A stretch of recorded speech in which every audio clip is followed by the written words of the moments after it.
Assalamualaikum warahmatullahi wabarakatuh. Alhamdulillah wassalatu wassalamu ala Rasulillah.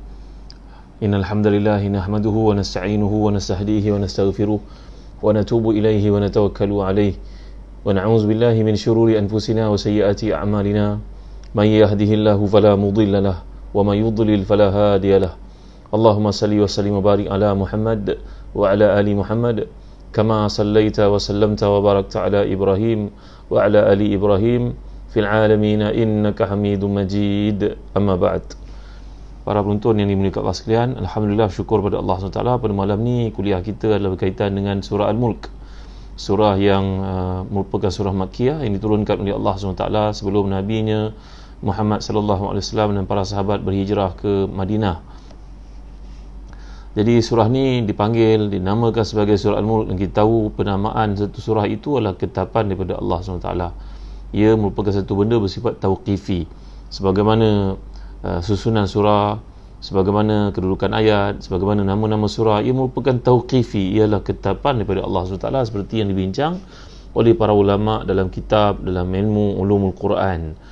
Jadi surah ini dinamakan dengan surah Al-Mulk kerana dibuka dengan pujian pengagungan Allah kepada zatnya yang di tangannya segala kerajaan langit dan bumi, hanya baginya kekuasaan mutlak. Dan juga Allah SWT mentadbir dunia ni mengikut kehendaknya. Jadi dialah yang layak diagungkan, dan Allah lah yang mengagungkan, memuliakan seseorang ataupun menghina mereka, memberikan kepada seseorang itu kekayaan ataupun kemiskinan. Jadi surah ni dipanggil juga dengan nama Al-Waqiyah, dinamakan juga dengan Al-Munjiyah. Bahkan Ibnu Abbas radhiyallahu anhuma, habrul ummah yang terkemuka itu, beliau menamakannya dengan nama Al-Mujadilah. Perlu kita ingat ada surah lain yang dipanggil dengan nama Al-Mujadalah dan dibaca juga dengan Al-Mujadilah. Nanti ada peluang kita baca surah tersebut, kisah tentang seorang sahabiah yang terkemuka bernama Khawlah binti Sa'labah, yang telah pun bertanya kepada Rasulullah tentang hukum suaminya menziharkannya. Jadi tuan-tuan, nahnu naqussu 'alaika ahsanal qasas. Kisah yang paling baik adalah apa yang kita cedok, yang kita petik daripada Al-Quran. Jadi alangkah bahagianya hati kita, walaupun pada hari ini kita tak dapat keluar biasa, tapi sekurang-kurangnya ada kalamullah yang boleh kita telaah, boleh kita baca, boleh kita hayati, tuan-tuan. Jadi kalau kita perhatikan surah Al-Mulk ini, susunannya sebelum daripada surah Al-Mulk, dalam juz yang terakhir daripada juz ke-28, surah Al-Mulk ini adalah merupakan permulaan kepada juz ke-29, dipanggil dengan nama juz Tabarak. Kalau surah yang pertama dalam juz 30 dipanggil dengan nama surah Amma Yatasa'alun Naba', maka juz itu dipanggil dengan nama juz Amma, kerana surah yang pertama dalam juz yang ke-30 surah Amma Yatasa'alun. Maka surah yang pertama dalam juz yang ke-29 adalah surah Tabarak, maka juz ke-29 ini dipanggil dengan nama juz Tabarak. Jadi tuan-tuan dimuliakan Allah sekalian, kalau kita lihat persesuaian hubungan di antara surah Al-Mulk dengan surah Tahrim sebelum itu, kisah bagaimana Nabi SAW telah pun mengalami ujian perhubungan dengan para isteri baginda sallallahu alaihi wasallam, sehingga Nabi telah mengharamkan ke atas dirinya sendiri apa yang dihalalkan oleh Allah SWT. Jadi di hujung surat Tahrim itu Allah menceritakan tentang apa yang Allah jadikan dalam kehidupan, bagaimana ada di kalangan nabi-nabinya yang mendapat ujian daripada Allah SWT. Ujian seorang Nabi adalah meninggikan imannya. Kita tahu iman para anbiya ni sentiasa meningkat, iman para malaikat sentiasa stabil, iman orang beriman biasa naik turun, ada iman yazid wa yanqus, dan iman para munafiqun sentiasa menyunam ke bawah. Jadi tuan-tuan dimuliakan Allah sekalian, Nabi-Nabi adalah orang yang paling banyak ujiannya di sisi Allah SWT. Asyadun nasi bala'an al-anbiya sumal amsal fal amsal. Orang yang paling hebat ujiannya para anbiya. Kemudian adalah orang yang mendekati para anbiya itu, iaitu pejuang-pejuang Islam yang datang bersama dengan Nabi sendiri, para sahabat, para tabi'in. Mereka lah yang paling hebat ujiannya, dan selepas itu orang yang paling dekat usahanya untuk mencontohi Nabi, maka banyaklah ujian mereka. Jadi isteri-isteri para anbiya alaihi wassalam pun diuji oleh Allah Subhanahu wa taala. Mereka diuji oleh Allah SWT. Isteri-isteri mereka antaranya isteri Nabi Lut, Nabi Nuh, yang kufur kepada Allah Subhanahu Wa Taala. Dan kemudian Allah bawakan kisah isteri kepada Firaun, Asia ini yang beriman kepada Allah SWT, walaupun suaminya merupakan seburuk-buruk makhluk, seburuk-buruk manusia, sejahat-jahat manusia yang pernah lahir di muka bumi, tapi isterinya Asia itu beriman kepada Allah SWT. Jadi dalam surah yang terakhir juz ke-28, Allah menceritakan tentang wanita-wanita yang beriman dan wanita-wanita yang kufur walaupun suami-suami mereka beriman, sementara pula ada wanita yang beriman walaupun suami mereka kufur. Jadi dalam surat Mulk ini kaitannya, kalau kita lihat, kata Imam Al-Biqai dalam kitabnya Nazmud Durar, maknanya surat Mulk ini menunjukkan bahawa semuanya itu dalam penguasaan Allah, dalam pengetahuan Allah, dan Allah menjadikannya ada hikmah di sebalik apa yang berlaku. Macam kita hari ini tuan-tuan mengalami wabak, saya wasiatkan tuan-tuan, kalau kita terpaksa pergi ke kedai, kita mungkin terpaksa pergi ke klinik, ada satu doa yang dicadangkan untuk kita amalkan tuan-tuan ya. Cuba tuan-tuan ikut saya baca doa ni. Bismillah, thiqatan billah wa tawakkulan alaih. Bismillah, thiqatan billah wa tawakkulan alaih. Doa ni ada dalam kitab Azkarul Azkar oleh Al-Imam As-Suyuti. Azkarul Azkar ni adalah ringkasan kepada kitab Al-Azkar oleh Imam Nawawi sebelumnya. Maka antara doa, kalau kita terpaksa berdepan dengan situasi itu tuan-tuan, kita terpaksa keluar rumah, kita terpaksa bawa kereta pergi ke mana-mana tuan-tuan ya, baca doa ni, Bismillahi thiqatan billah wa tawakkulan alaih. Ya Allah, dengan namamu aku bacakan, aku percaya dan yakin kepadamu wahai Tuhan, dan aku bertawakal padamu kerana aku terpaksa mengalami situasi ni. Mungkin kalangan tuan-tuan kena bawa ayah ibu pergi ke klinik, kena bawa anak pergi ke klinik, mungkin kita kena pergi ke pasar untuk beli barang-barang keperluan rumah. Maka ni doa yang dianjurkan bila kita baca, bila berdepan dengan situasi yang kita pun tak tahulah apa yang berlaku tuan-tuan. Kita bergantung sepenuhnya kepada Allah SWT. Jadi kembali kepada kisah daripada surah Al-Mulk ini, kaitannya bagi menunjukkan ke penguasaan Allah SWT yang maha berkuasa, maha mutlak. Kuasa yang ada pada seorang manusia atau pemimpin dia terbatas, tapi kuasa Allah mutlak. Innama amruhu idza arada syai'an an yaqula lahu kun fayakun. Sungguhnya urusan Allah ni terletak di antara kaf dan juga nun. Jadi kandungan surah ini sebagaimana surah-surah Makkiyah yang lain, dia memberikan penekanan kepada dasar foundation yang kuat kepada Islam itu sendiri, iaitu akidah. Kita tahu zaman period Makkiyah adalah period yang lebih panjang daripada period Madaniyah. Nabi berdakwah di Mekah lebih daripada 10 tahun, 13 tahun, 12 tahun setengah, berbanding dengan di Madinah cuma 10 tahun saja, bagi menunjukkan kepada kita bahawa zaman pengukuhan akidah itulah keutamaan, adalah fokus utama dalam pembentukan jati diri seorang Muslim. Tuan-tuan yang mulia Allah sekalian, jadi kalau kita lihat dalam kata Dr. Wahbah Zuhairi dalam tafsir Munir ini, surah ni dimulakan dengan perbicaraan mengenai keagungan Allah SWT pada zatnya, memperlihatkan keagungannya, keesaannya dalam memiliki kerajaan, penguasaan yang tidak ada tolok bandingnya. Dan surah ini menegaskan istilal, iaitu mencari dalil mengenai wujudnya Allah SWT menerusi penciptaan langit dan bumi. Dan dalam surah ni kita akan lihat Allah menggunakan perkataan Ar-Rahman 3 kali tuan-tuan. Kita lihat dia dalam surah, bila Allah SWT menyatakan Bismillahirrahmanirrahim, Tabarakalladzi biyadihi al-mulku wa huwa ala kulli syai'in qadir, alladzi khalaqal mauta wal hayata liyabluwakum ayyukum ahsanu amala wa huwal azizul ghafur, alladzi khalaqa sab'a samawatin tibaqa ma tara fi khalqir rahmani min tafawut farji'il basara hal tara min futur. Kita akan lihat penggunaan perkataan Ar-Rahman ni ada 3 kali dalam surah Al-Mulk, bagi menunjukkan kepada kita walaupun Allah ni memiliki penguasaan yang maha hebat, keagungan di sudut pentadbirannya, kerajaannya langit dan bumi, timur dan barat. Hari ini saintis dan juga ahli kaji dunia telah pun membuktikan rupa-rupanya dalam sistem solar yang kita alami pada hari ini, matahari yang kita rasakan besar itu, ada matahari yang lebih besar daripada matahari kita. Ada berjuta-juta kali lebih besar sahaja daripada matahari kita. Bayangkan tuan-tuan betapa luasnya dunia yang Allah jadikan.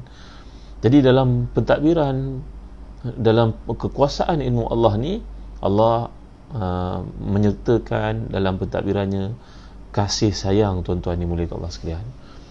Pada hari ini negara kita diuji dengan berbagai-bagai ujian. Antara ujian yang paling besar adalah penyakit yang sedang berlaku sekarang. Alhamdulillah, dengan apa yang telah pun diumumkan oleh kepimpinan negara kita, menampakkan sifat rahmah kepada rakyat yang susah. Tidaklah kita diigaukan, ditakutkan, diberitahu tentang hutang yang banyak yang tak pernah selesai. Memanglah dalam hidup ni berhutang tuan-tuan. Nabi SAW sendiri pun berhutang. Pada waktu wafatnya Nabi, sampai baju besi Nabi pun tergadai untuk bayar hutang balik semula. Mana ada orang tak ada hutang tuan-tuan? Kalau kita berniaga, ada sistem kredit, debit, kita semua tahu benda itu. Asalkan usaha untuk bayar, janganlah ditakut-takutkan sangat hutang. Tak apalah, itu cerita saya bukan pandai sangat dari ekonomi untuk bawa kepada tuan-tuan. Jadi Allah menggambarkan dalam pentadbirannya, Allah membawakan sifat rahmat. Walaupun berlaku wabak, di situ ada rahmat Allah. Walaupun seorang itu dibuang kerja, di situ ada rahmat Allah. Walaupun penyakit berlaku, ada kasih sayang Allah. Walaupun ada kematian, ada kasih sayang Allah. Kerana semua yang Allah jadikan itu ada hikmah maha kuasa Allah SWT di atas segala pentadbirannya.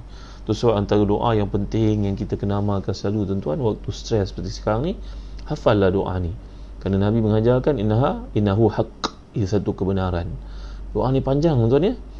Allahumma inni abduk, ibnu abdik, ibnu amatik, nasiyati biyadik, madin fiya hukmu, adlun fiya qada'uk, as'aluka Allahumma bi kulli ismin huwa lak samaita bihi nafsak, wa anzaltahu fi kitabik, aw lamtahu ahadan min khalqik, aw ista'sarta bihi fi ilmi ghaibi indak, an taj'al al-Qur'ana azim rabi'a qalbi wa nura sadri wa jala'ah huzni wa zahaba hammi wa ghammi ya arhamar rahimin.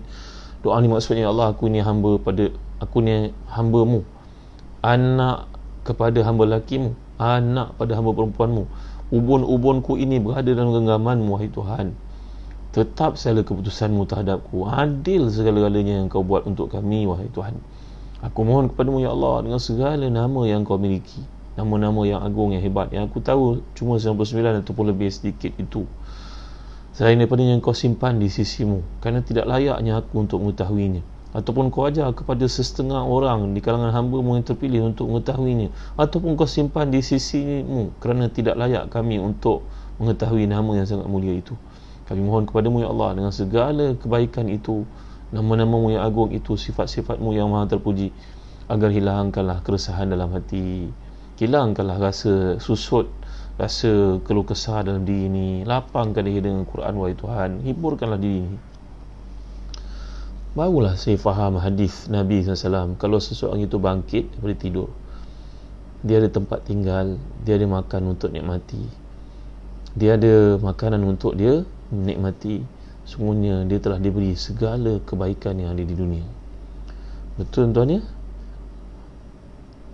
Betul kan? Ini kalau kita ada wang banyak pun, kalau begini keadaannya berpanjangan, ya Allah, tak bernilai wang itu tuan-tuan. Jadi apa yang berguna adalah nikmat daripada Allah yang kita kena hargai. Keluarga, apa yang ada, makan, belajar untuk bersyukur, jangan membazir. Ya, lihat orang yang lebih susah daripada kita, inilah masanya untuk muhasabah diri, ya tuan-tuan. Jadi kembali kita kepada surah Al-Mulk ni, kalau kita lihat bahawa segala yang Allah tetapkan itu maha pengasih, maha penyayang. Nanti kita akan lihat lagi dua tempat lagi Allah menggunakan perkataan Ar-Rahman itu. Di antara keutamaan surah Al-Mulk ni tuan-tuan, untuk kita bacakan setiap malam, dan saya dapati banyak masjid dalam Kuala Lumpur dan Selangor, selepas daripada sembahyang Isyak, imam akan mengumumkan membaca surah Al-Mulk bersama-sama. Itu satu sunnah tuan-tuan, Nabi membacakannya sahabat malam, setiap waktu. Itulah banyak hadis yang menceritakan keutamaan surah Al-Mulk ini, surah kerajaan Allah ini. Satu daripadanya iaitulah Nabi SAW, Nabi Ahmad, dan juga para aimatul hadis seperti Tirmizi dan lain-lain. Hadis ini dengan dinilai sebagai hasan oleh mereka. An Abi Hurairah radhiyallahu an Nabi sallallahu alaihi wasallam anhu qala inna suratan fil Quran 30 ayatan syafa'at li sahibiha ghufira lahu tabarakalladzi bi yadihi mulk. Nabi bersabda, sungguhnya dalam Quran ada satu surah yang terdiri daripada 30 ayat, ia memberi syafaat kepada pembacanya. Kata Nabi adalah surah tabarakalladzi bi yadihi mulk. Yang kedua, hadis yang bertaraf hasan juga di Tabarani, Tirmizi, ma akhraj Tabarani wal Hafiz Ziya al-Maqdisi an Anas bin Malik qala Rasulullah sallallahu alaihi wasallam suratun fil Quran khasaman an sahibiha hatta adkhalathu al-jannah tabarakalladzi bi yadihi mulk. Dalam riwayat ini mengatakan bahawa Sayyidina Anas bin Malik berkata, siapa yang menghafaz surah Al-Mulk ini, dia akan menjadi lawyer, penahan, apalagi kita nak kata, yang akan mempertahankan haknya di akhirat nanti. Tuan-tuan, sekarang waktu cuti, anak ada ke rumah, boleh tak kita galakkan buat satu sistem reward untuk anak-anak kita supaya hafaz surah yang penting ni, tuan-tuan. Allah mudahnya, hari ni TM pun kalau tak siap saya bagi kemudahan internet dimurahkan ke bagaimana ke, cuba kita galakkan anak kita, nak pilih nak mana qari yang kau suka. Sudais ada, Sudais ni susah sikit nak ikut bacaannya. Siapa lagi? Imam Syatiri ada, Imam Bandar Balilah ada, Al-Imam, ramai, la ilaha illallah, ramai sekali. Salah Budahair ada. Cuba ikut mana yang kau suka bacaannya. Cuba kau ikut sebelum tidur, jangan tidur satu malam nak, melainkan kau dengar bacaan ni hingga ilmam, yang kau dapat ingat, kau dapat hafaz surah yang penting ini. Nanti keluar daripada madrasah wabak ni, tuan-tuan, apa kita nak namakan, satu ujian yang kita tak boleh ke mana-mana ni, adalah outcome-nya yang terbaik. Ajar anak kita untuk azan yang lelaki, ajar anak kita untuk semayang pada awal waktu, ajar mereka untuk menghafaz surah-surah pilihan. Kalau mereka tak menghafaz surah Al-Quran pun, jangan abaikan peluang untuk menghafaz juz amma, surah Al-Mulk ini, surah Al-Waqi'ah. Abdullah bin Mas'ud pernah pada hari beliau sakit nak mati, Sayyidina Osman menziarahinya, berkata, wahai Abdullah bin Mas'ud, apa yang kau tinggalkan untuk anak-anakmu? Abdullah bin Mas'ud ni, tuan-tuan, kena tahu, beliau ni adalah salah seorang sahabat Nabi yang paling faqih, yang paling alim. Kata Imam Abdul Hayy Al-Kattani dalam buku beliau Taratib Al-Idariyah yang semalam saya tunjukkan tu, ini Abdullah bin Mas'ud ni sahabat yang paling pendek. Kalau seseorang itu duduk pun, Abdullah bin Mas'ud ni lebih rendah daripada ini. Dia sudut fizikal, tapi dia sudut ilmunya, akalnya, Masya Allah, tinggi, hebat. Abdullah bin Mas'ud ni ketika sakit nak mati, Sayyidina Osman tanya kepadanya, apa yang kau tinggalkan untuk mereka, wahai Abdullah bin Mas'ud, Ibn Mas'ud? Beliau berkata, aku tinggalkan untuk mereka, aku suruh mereka untuk baca surah Al-Waqi'ah. Al-Waqi'ah itu akan menyelamatkan mereka daripada kefakiran. Nah, hadis ini walaupun lemah, tapi min bab fadail amal, boleh kita amalkan, tuan-tuan. Jadi ambillah peluang untuk mengajar anak-anak kita, mengajak mereka, adakan sistem reward untuk mereka hafaz surah ini. Beritahu mereka ni peluang untuk kita dekati Quran dalam suasana-suasana seperti hari ini. Dan seterusnya dalam hadis yang lain, ma akhraj Tirmizi an Ibn Abbas fi tasmiyati surah Al-Mulk bil waqi'ah wal munjiyah, qala Rasulullah sallallahu alaihi wasallam, hiya al-mani'ah hiya al-munjiyah tunjihi min azabil qabri. Dalam hadis yang lain, riwayat Tirmizi daripada Ibn Abbas, namakan sebagai al-waqi'ah, iaitu penahan, al-munjiyah penyelamat, al-mani'ah penghalang, iaitulah menghalang seseorang itu daripada dikenakan azab kubur. Azab kubur, kita belajar, merupakan satu benda yang warid dalam banyak hadis, tuan-tuan yang mulia Allah sekalian. Jadi inilah di antara kelebihan surah Al-Mulk, untuk kita sematkan dalam kita, letakkan satu kesungguhan untuk menghafaznya. Kalau kita membaca merangkak-rangkak pun, ada hadis yang memberikan berita gembira kepada orang baca merangkak-rangkak, iaitulah Nabi SAW sabda, al-mahiru bil Quran ma'as safaratil kiramil bararah walladhi yaqra'ul Quran wa huwa alaihi syaqqun wa yatata'u fihi falahu ajrani. Siapa yang baca Quran dengan kemahiran, maka dia akan dihimpun di akhirat nanti dengan para malaikat yang dekat kedudukannya di sisi Allah, malaikat yang tinggi pangkatnya, seperti Jibril, Mikail dan sebagainya. Siapa yang baca Quran dan merangkak-rangkak, susah baginya, dia dapat 2 pahala. Yang mana satu? Kita, tuan-tuan. Setiap orang mula dengan merangkak-rangkak. Mudah-mudahan bila kita kerap mendengar, lama-lama ia menjadi ringan, ia menjadi mudah untuk sebutan selalu. Jangan tidur satu malam hingga kita kumpulkan isteri anak-anak kita untuk baca surah Al-Mulk, tuan-tuan. Ambillah dia sebagai satu pedoman dan kesungguhan, tuan-tuan dimuliakan Allah sekalian. Jadi bila Allah nyatakan di sini, kita dapat perhatikan Tabarak, permulaan ayat ini Allah menyatakan keberkatan. Sumber keberkatan itu datang dari Tuhan, daripada Allah SWT. Bukan keberkatan itu datang pada seseorang. Mari cium tangan ustaz tu, ada keberkatan. Belum tentu, tuan-tuan. Orang itu zahirnya nampak saleh, tapi hakikatnya kita tidak tahu. Jadi memang Allah beri keberkatan kepada orang-orang tertentu. Macam ada seorang bernama Abu Qatadah yang rajin berkhidmat untuk Nabi, maka Nabi mendoakan untuknya keberkatan, sehingga keberkatan itu mengalir dalam kehidupannya. Pada hari beliau mati, umurnya lebih 80 tahun, matanya tidak rabun, rambutnya hitam, kulitnya tegang macam orang usia belasan tahun. Itu keberkatan yang mungkin berlaku pada struktur fizikal seseorang. Ada orang yang keberkatan berlaku pada tangannya, macam Anas bin Malik yang kita bacakan hadis daripada beliau tadi, bahawa Nabi mendoakan kekayaan untuknya, keberkatan, murah rezeki. Dah kerap kali saya ajar doa ni dalam berbagai kuliah saya.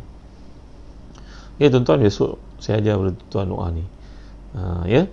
Jadi keberkatan ada pada manusia tertentu, ada pada waktu tertentu. Nabi menggalakkan kita untuk buat satu benda pada waktu pagi. Sa'adullah yubarik li ummati fi bukuriha fa'ataniha. Aku mohon kepada Allah agar memberkati umatku pada waktu pagi, maka Allah memberkati.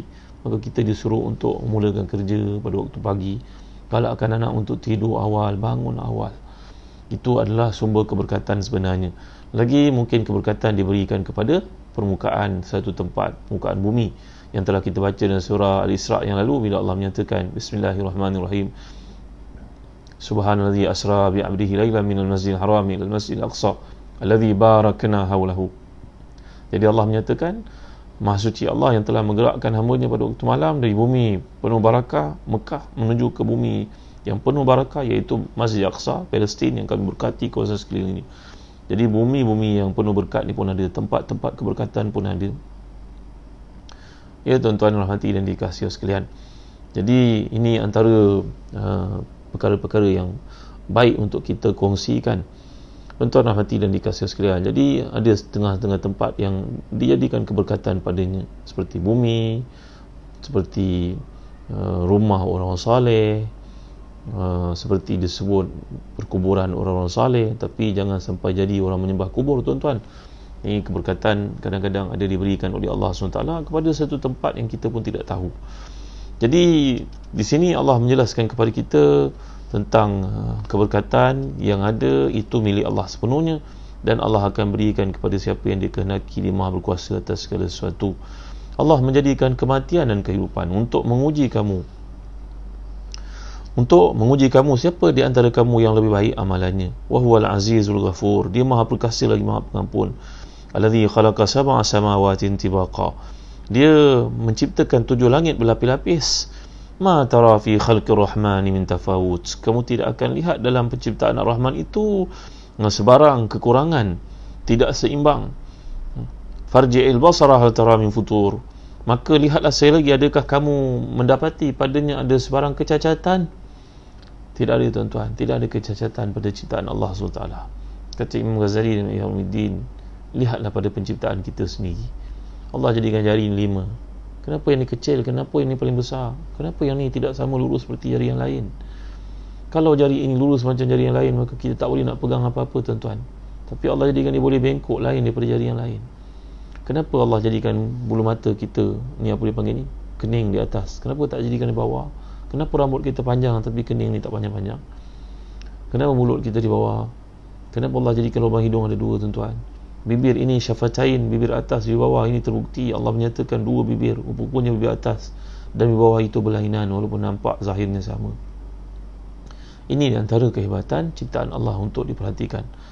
Wa fi anfusikum afala ta'lamun afala tatafakkarun afala ta'qilun. Diri kamu Allah suruh untuk kamu lihat, kamu perhatikan, kamu renungi. Jadi dalam ayat yang awal ini Allah SWT mengajar kita bahawa Allah menjadikan kematian dan juga kehidupan. Kematian ini merupakan makhluk Allah. Itu sebab di akhirat nanti bila manusia semua dimasukkan dengan syurga ataupun neraka, Allah maja'alna min ahli jannah, jadikan kita daripada ahli syurga, maka Allah akan utuskan kehidupan itu menjadi seperti kuda yang tegap, yang cantik. Faris, kuda yang hebat. Faras, kuda yang cantik, yang akan melalui batasan-batasan syurga dan neraka itu. Dan Allah menyatakan inilah kehidupan akan kekal. Dan kematian pula dijermakan dalam bentuk kambing yang gemuk. Kambing itu melalui kawasan di antara syurga dan neraka, maka ia disembelih, menandakan akhirnya kematian. Itu sebab orang yang masuk dalam neraka nanti akan minta kepada Allah, kepada malaikat Malik yang menjaga mereka, Ya Maliku liyaqdi alaina rabbuk qala innakum makithun. Mereka akan minta kepada malaikat penjaga neraka, wahai Malik, bunuhlah kami, minta Allah matikan kami, kami tak larat dah mengalami kehidupan ini, kehidupan dalam kematian, dipotong lidah, diadakan balik semula, dihempaskan kepala pecah, diadakan semula. La yamutu fiha wala yahya. Orang masuk neraka, masuk syurga tidak akan mati lagi. Maka semua yang masuk neraka itu akan minta kepada malaikat Malik Zabaniyah ini, ketua Zabaniyah ini, supaya menghabiskan riwayat mereka, bunuh saja kami. Lalu malaikat Malik menjawab, tidak, kamu akan kekal sampai bila? Jadi kematian adalah makhluk Allah sebenarnya, tuan-tuan. Jadi kata Imam Al-Ghazali mengulas tentang kematian ni, dia hanyalah berhentinya sistem kehidupan yang Allah jadikan. Mata sudah tidak berfungsi, telinga tidak berfungsi lagi, kerana roh yang ada sudah pun dikeluarkan. Maka jasad itu sudah tidak boleh bergerak lagi. Ia adalah masuk kepada kehidupan yang baru. Allahu Akbar. Seram dia cerita tentang kematian ni, tuan-tuan ya. Ada orang mati ketika sedang tahajud, ada orang mati ketika sedang berkuliah, ada orang mati ketika sedang buat amal soleh, ada orang mati ketika baca Quran, ada orang mati ketika bagi sedekah. Doalah kepada Allah supaya mati dalam keadaan baik, tuan-tuan. Antara doa yang Nabi anjurkan kepada kita, Allahumma ahsina aqibatana fil umuri kulliha wa ajirna min khizyi dunya wa azabil akhirah. Ya Allah, matikan aku, kurniakan aku ganjaran atas segala musibah yang berlaku dalam hidup ini, dan jadikan penghujung hidup aku sebaik-baik penghujung. Jadi Allah SWT menjadikan kematian, dan Allah menyebut kematian itu lebih awal daripada kehidupan. Kata para ulama di sini adalah untuk menunjukkan kepada kita apa yang ditekankan oleh Allah itu, supaya kita bagi perhatian. Kalau dia sebut kehidupan dulu, kehidupan memang manusia suka, tapi bila sebut kematian, ia menarik perhatian kita untuk kita merenungi ayat itu, bahawasanya Allah suruh kamu ingat betul-betul di mana saja kamu ada, apa saja kamu buat, hujungnya kamu akan mati. Jadi dalam hadis yang diriwayatkan di sini dalam tafsir Munir, disebut Ibnu Abi Qatadah dari Qatadah, Ibnu Abi Hatim dari Qatadah mengatakan bahawa Allah Taala berfirman, "Allazi khalaqal mauta wal hayata liyabluwakum ayyukum ahsanu amala." Kana Rasulullah SAW yaqul, "Inna Allah adhalla bani Adam bil maut wa ja'ala ad-dunya dara hayatin thumma dara mautin wa ja'ala al-akhirata dara jazain thumma dara baqain." Bahawa Rasulullah SAW bersabda, Allah menghina manusia dengan kematian dan menjadikan kehidupan dunia itu sebagai tempat tinggal, kemudian mati, dan jadikan akhirat itu dunia tempat pembalasan, kemudian mereka akan pergi padanya, kekal di situ. Jadi tidak ada seorang pun yang boleh cerita dengan kita apa yang berlaku sebab kematian, melainkan Rasulullah SAW. Jadi apa yang sampai daripada hadis untuk kita fahami, renungi, agar kita bersungguh-sungguh untuk buat persiapan ke sana. Ada seorang sahabat dalam bil munasabah, kebetulan saya cerita bahawa ni, ada seorang sahabat bernama Syarik bin Khubashah ataupun Khubashah. Beliau ni seorang sahabat Nabi, Nabi-Nabi, sahabat-sahabat Nabi semua wali Allah, awliya Allah. Dalam perjalanan menuju ke bumi Syam bersama dengan Umar Khattab radhiyallahu an, mereka berhenti di satu tempat, dan tiba waktu malam, mereka tidak ada air, kena pergi ke telaga untuk menggali, untuk mengambil air. Maka si Syarik ini, isterinya ada bersama, isterinya menunggu di kemah. Mungkin malam itu mereka malam, Syarik pun pergilah menimba air untuk ambil air di telaga tersebut. Kisah ini disebut Ibnu Hibban dalam sahihnya, begitu juga dalam Mu'jamul Buldan, dan begitu juga disebut oleh Imam Ibnu Hajar dalam Al-Isabah fi Tamyiz Sahabah. Jadi bila Syarik ini pergi mengambil air, timbanya putus. Maka oleh kerana timba itu sangat berharga baginya, mungkin materialnya bagus, baik, dia pun tanpa melengah lagi masuk ke dalam perigi itu untuk mengambil timba yang itu. Tuan ni boleh kat Allah sekalian, masuk ke dalamnya, dia pun hilang 3 hari. Isteri menunggu tak pulang-pulang. Sayyidina Umar membuat keputusan untuk beredar pergi meninggalkan tempat itu. Isteri merayu, tolonglah wahai Amirul Mukminin, Sayyidina Umar masa itu khalifah, tolonglah, tunggulah sampai Syarik ni balik, saya tak tahu dia di mana. Sayyidina Umar pun nunggu. Tiba-tiba hari keempat, Syarik pulang, dan dia menceritakan kepada Sayyidina Umar Khattab radhiyallahu anhu pengalamannya masuk dalam perigi tersebut, telaga tersebut, dan dia masuk ke alam lain. Dia melihat alam yang luar biasa, yang indah, yang cantik. Ni tuan-tuan ni, saya nak cerita berlanjut pun dalam konteks yang kita sedang bawakan sekarang. Itulah seorang yang masuk ke syurga semasa dia hidup dan kembali ke dunia untuk menceritakan apa pengalamannya itu. Menarik kan tuan? Tak apa, cerita kita tak tepi, besok saya sambung lagi tuan. Ya, jadi dalam hadis ini Nabi mengajar kita bahawasanya Allah menjadikan manusia itu mengalami kematian untuk mereka tahu. Jadi Allah menghina manusia ini, memberikan kepadanya satu perasaan bahawa dia hina, iaitulah dia sihat, dia tiba sakit. Tiada siapa boleh sembuhkan dia melainkan Allah SWT. Tengah sihat, tiba meninggal dunia. Maka demikian juga kematian adalah satu cara untuk manusia merasakan dirinya lemah dan hina. Laula thalath ma ta'ta'a al-insanu ra'sahu. Kalau bukan tiga perkara, maka lama ta'ta